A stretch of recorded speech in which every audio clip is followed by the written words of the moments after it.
خیلی خیلی ممنون از فدراسیون فوتبال افغانستان که به ما توجه کردن و ما حمایت کردن.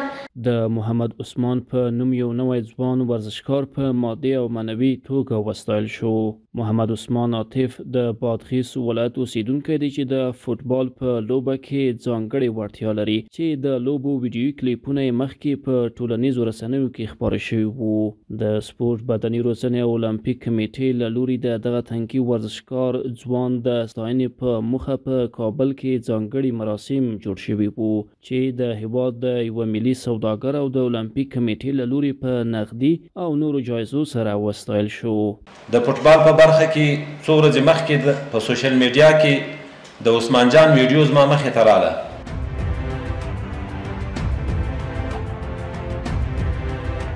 متوجه نواسه شدن و تشویق کردن و ما را از ولایت بادغیس از ولایت دول افتاده و بیچاره بادغیس دعوت کردن و اینجا عزت کردن و افتخار بخشیدن.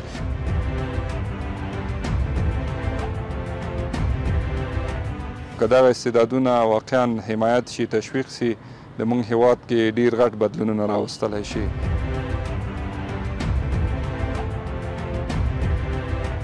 نن الحمدلله عثمان دلته له موږ سره په دې مجلس کې ده او دا ټول مجلس د ده په خاطر باندې جوړ شوی ده.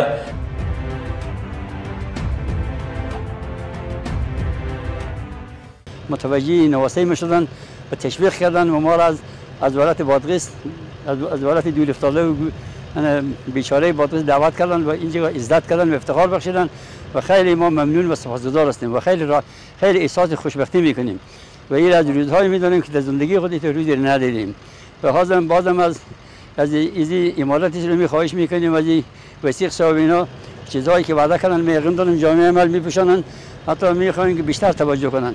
میقین داریم استعداد از اینا استعداد ناسه ما در حالی که بدون تشویق ما نمیگیم ما کردیم، بدون تشویق ما، بدون کمک ما در ولایت بادغیس در یک قریه دور افتاده به این یک زمین خاکی به خود ورزش کرده و همینقدر خود رسانده.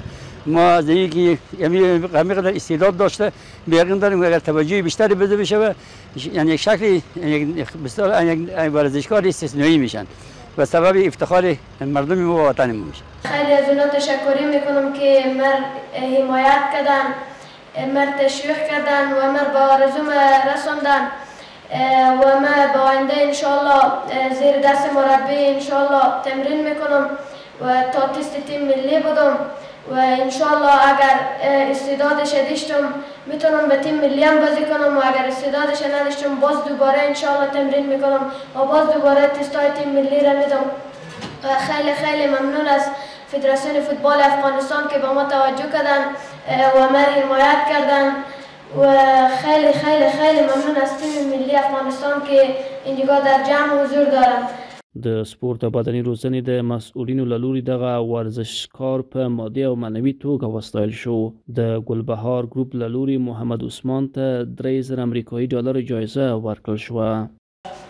د ګلبهار خیریه بنسټ لخوا محمد عثمان عاطف ته ځانګړې ډالۍ البته نغدیه ډالۍ 3000 ډالر په پام کې نیول سوي دي. ترې هیله کوو چې محمد عثمان عاطف صاحب د راسي او د خیریه بنسټ اجرایي رئیس غلام رباني دای هم دلته تشریف لري. ترې هیله کوو چې په خپل لاسونو سره دغه 3000 ډالرو نغدیه ډالۍ دوی ته تسلیم کړي. لکه څنګه چې پوهیږئ عثمان جان د بادغیس ولایت څخه چې د اولمپیک ادارې او د ورزش ادارې لخوا دعوت شوی و د فوتبال فدراسیون په ګډون باندې دوی یو برنامه جوړه کړې وه چې دوی باید تشویق سي د دوی دغه استعداد چې په افغانستان کې نوی ظهور کړی ده د دې پټ نه پاتې کېدو لپاره دوی هڅه وکړله. موږ هم خپل ونډه واخیستله تر څو وکولی شو هغه استعدادونه چې په افغانستان کې موجود دي دوی هم واچول شي او کوم برخه کې چې دوی استعداد لري هغه واقعا د افغانستان او د دې هیواد په مختلفو برخه کې تر کار لاندې ونیول شي او تر دوی استفاده وشي. بې له شکه چې هغه استعدادونه چې افغانستان کې موجود دي د ډیرو مختلفو عواملو له وجې نه فعلا پټ پاتې دي که دغه استعدادونو ته وده ورکړل شي او کار ورباندې وشي، واقعا د افغانستان په مختلفو برخو کې دوی خپل رغنده رول درلودلی شي. لکه څنګه چې مو تاسو پوهېږو ټوله نړۍ نن په استعدادونو باندې مخ ته تللې، او که دغه استعدادونه واقعا حمایت شي، تشویق شي، د موږ هیواد کې ډېر غټ بدلونونه راوستلی شي چې هغه به د هیواد د ترقۍ، آبادۍ او پیشرفت سبب وګرځي. د سپورت او بدني روزنې رئیس مولوي احمد الله وثیق وویل په لومړي ځل مې د محمد عثمان ویډیووې په خواله رسنیو کې ولیدلې. د فوټبال هنر، چټک فکر او فني وړتیا دومره جلبونکې وه چې زه هم ځان ته متوجه کړم. پر همدې اساس مو هڅه وکړه چې هغه را پیدا کړو، ویې نازوو او ملاتړ یې وکړو. له موندلو وروسته مو کابل ته راوباله تر څو د ده له کورنۍ سره هم ووینو او هغوی ته ډاډ ورکړو چې موږ به نه یوازې د ورزشي وړتیاو د ودې لپاره هڅه کوو، بلکې د زده کړو په برخه کې به هم ورته هر اړخیزه اسانتیاوې برابروو. ډېر د خوښۍ ځای ده چې نن موږ د افغانستان د آینده لپاره خبرې کوو، د هغه چا تشویق کوو چې هغه د افغانستان آینده ده او د افغانستان د بخت ستوري به ځلوي. لکه مخکې سیاتل صاحب وویل، موږ په دې نږدې څو ورځو کې 3 دغسې مراسم درلودل چې موږ ته ډېر امیدواري راکوي، موږ ته ډېر امید راکوي. لومړی د طه اسحاقي د سرو زرو میډالو چې خپل کمال یې وښو په نړیوال رویداد کې د وشو په برخه کې د سرو زرو میډال ترلاسه کړ. دوهم د ریاضي په برخه کې د سمیع الله افغان مراسمو چې موږ په اولمپیک په برخه کې درلودل. او دریم دا د نن محمد عثمان جان له ډېرې لرې پرتې سیمې له بادغیس ولایت څخه کابل ته راغلی ده او نن د ده د تشویق په خاطر باندې موږ دغه پرشکو محفل نیولی ده او د ده تشویق کوو. قدرمنو حاضرینو، افغانستان نږدې 40 کلونو جنګونو او دربدریو او اشغالونو یرغلونو ځپلی ده. په افغانستان کې موږ ډېر زیات ښه استعدادونه درلودلی دي، خو د دغه یرغلونو او جنګونو له وجې ټول استعدادونه تر یوه حده پورې پټ پاته دي، یا که راښکاره سوي دي. د دغو انقلابونو په وجه باندې هغوی ته توجه نه ده سوې، پاملرنه نه ده ورته سوې.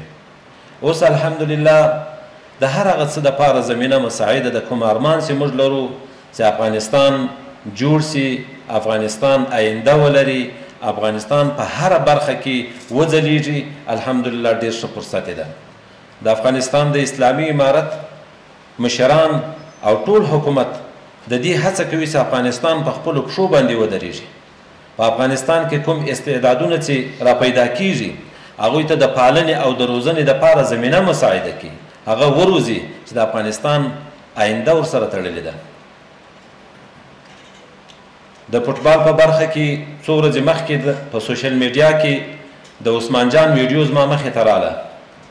ما د ده هغه مهارتونه، هغه معیاري تیز حرکتونه چې ولیدل، واقعا زه متاثر شوم او له هغه وروسته مې کوشش شروع کړی چې دغه ماشوم په کوم ځای کې دغه لوبې کوي، په دې خاکي میدان کې او چې نه وسایل لري او نه سهولتونه ورته آماده دي. بالاخره معلومات دا سو چې دا د بادغیس ولایت په مرکز په قلعینو کې ده. د تربیت بدني امیر محترم فیاض صاحب ته وظیفه ورکړه چې دغه ماشوم پیدا کړي، خپل دفتر ته یې راولي، ویې نازوي او ټول وسایل دته آماده کړي. هماغسې وسول. په هغه ورځ باندې ما د تلیفون له لارې سره د عثمان جان سره خپله او د دوی له پدر کلان حاجي صاحب سره مو هم خبرې وکړې. دوی هم کابل ته دعوت کړل د دې دپاره چې د دوی له کورنۍ سره موږ له نږدې ووینو او دا مشوره ورسره وکړو چې په عثمان جان کې یو استعداد پروت ده، دا استعداد باید پټ پاته نه سي، رشد وکړي، ترقي وکړي او پالنه یې وسي، روزنه یې وسي. نه یوازې د فوټبال په برخه کې تر ټولو مهمه دا ده چې د ده په تعلیمي سلسله باندې باید پوره پاملرنه وسي. ځکه چې دی تر اوسه پورې ماشوم ده، دی د مدرسې او د مکتب شاګرد ده، د ده باید استعداد له هرې نګاه څخه پوخ سي، لوړ سي، دی باید زده کړې ترلاسه کړي او حتی اخري لوړو زده کړو ته ورسېږي او وروسته د افغانستان آینده جوړ شي. د دې ترڅنګ چونکې له فوټبال سره د ده ډېره علاقه ده او شوق ده، په دغه برخه کې هم باید دته زمینه مساعده سي او معیاري تمرینات ورته برابر سي.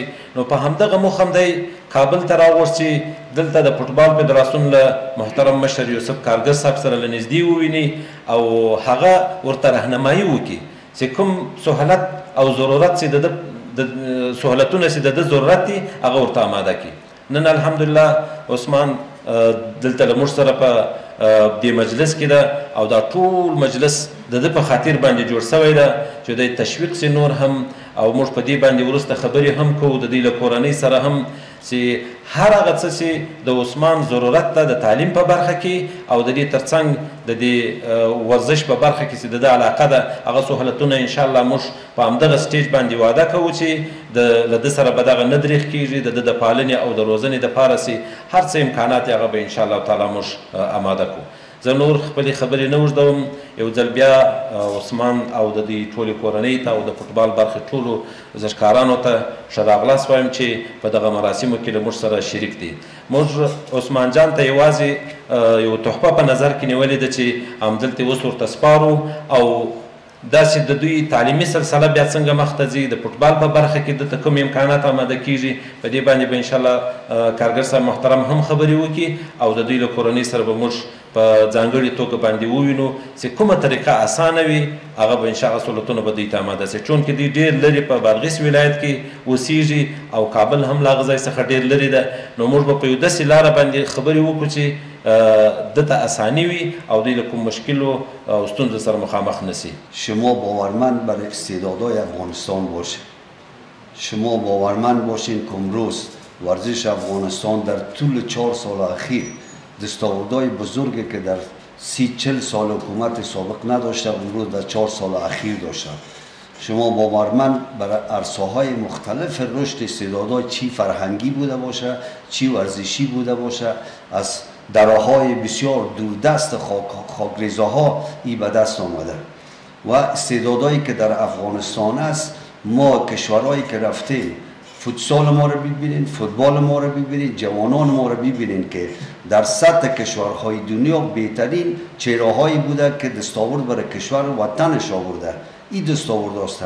متاسفانه که او امکانات را که او کشورهای بسیار بزرگی که در سطح بین المللی است و امکانات داره ما امکانات در سطح کشور خود نداشتیم. بدبختانه 40 سال جنگ ما شما را تهدید کرد. 40 سال جنگ امنیت ما خراب بود. 40 سال بعد نیروهای استعدادهای فنی و مسلکی و ورزشی همه ما را فرار دادند. خوشبختانه در این 4 سال اخیر که امروز ما استعدادهای ما که رشد میکنه، ورزشکارهای ما که رشد میکنه، افتخارات و مدالها را که از سطح آسیا میاره این جای ساده نبوده. این تاثیر از این بوده که امروز در کشور امنیت است. امروز ما میبینیم شما میبینید که استعداد ما چی در ریاضی بوده چی در ورزشکارهای ما بوده در 4 سال که افتخارات کاورده. استعداد بسیار جوان و خوب عثمان جان یکی از چهره‌هایی که از صفحات اجتماعی ظهور کرد. تشکری میکنیم از جناب وثیق صاحب و حافظ صاحب و تربیت بدنی المپیک افغانستان که متوجه این چهره‌های ورزشی استعدادهای ورزشی هستند که اونا ما را باورمند میسازد که حمایت احمد جانبی امارت اسلامی افغانستان و حمایت ریاست تربیت بدنی المپیک افغانستان برای پشت ورزشکاران و استعدادهای ورزشی در این کشور هست و این ورزشکارها این جوانای ما فامیلایشان باورمند میشه که امروز جوانایشان میاین بین برای مسابقات بین المللی اشتراک میکنه. این کلان افتخار است که امروز عثمان جان یکی از چهره‌ها و از نابغه‌هایی که بگوییم که دیدیمشون هنوز ما تستای فوتبال ازشان نگرفتیم. نیاز است که بخیر آمدن که زمین‌ها را مساعد کرد جناب وثیق صاحب اینجا آمدن این استعدادها که آینده و درخشان عزت و اعتبار کشور و ملت و افغانستان هستند. اینا ما چه قسم میتونیم این استعدادها را تشویق کنیم، چه قسم رشد بدیم. تنها کمیته المپیک افغانستان یا فدراسیون فوتبال برای توسعه و پیشرفت ورزش مسئولیت نداره. این مسئولیت جامعه ورزش افغانستان، سکتورهای خصوصی افغانستان است که برای پیشرفت ورزش، برای پیشرفت از این استعدادها افتخار کشورشان است، وطنشان است. امروز میای بلدنگا را میسازن، شفاخانه ها را میسازن، میلیارد دلار مصرف میکنن. بیاین یک سرمایه گذاری بسیار کوچک را در سطح ورزش کنیم، در سطح استعدادهای آموزشی و دانشی علمی بیاین کنید. ببینید که افغانستان در سطح بین‌المللی چقدر شهرت میکشه، چقدر استعداد پیدا میکنه. ما برای تمام سکتورهای خصوصی، تجار ملی، ملت افغانستان صدا میزنن که بیاین ورزش خود حمایت کنن، بیاین استعدادایی که ورزش میشه زمینه را برای ازیا مساعد بسازن. در افغانستان زمینه را مساعد بسازن، زمینه تحصیلشون، زمینه ایجاد زندگیشون مساعد بسازن. طبعا شما شاهد هستید که در ولایت بادغیس میدان فوتبال وجود نداره. ولایت بادغیس که ما میریم در میدان خاکی فوتبال کرده. این استعدادها از یک میدان خاکی ظهور کرده، از میدان خاکی به وجود آمده. اگر ما این زمینه را برشان بخیر در کابل مساعد میسازیم، حمایت مالی و اقتصادی سکتورهای خصوصی ملت افغانستان، مردم افغانستان میباشه، ما میتونیم که یک چهره بسیار درخشان در سطح کشور خود، در سطح ملی خود، بالاخره یک پلیر تاپ تیم ملی فوتبال کشور خود میشه. ما افتخار میکنیم که بخری حال اگر 14 ساله باشه 2 سال بعد در ردای سینی 16 سال در تیم ملی خود میره اشتراک میکنه، در تیم ملی 18 سال خود. ما کمیته استعدادیابی داریم. د یادونې وړ ده چې په وروستیو کې دا ډول د ښو استعدادونو لرونکي ماشومان او ځوانان د بېلابېلو ادارو له لوري په مادي او معنوي توګه ستایل شوي دي چې د هغوی د لا پیاوړتیا او پرمختګ په برخه کې مثبت اغیزه کړې ده.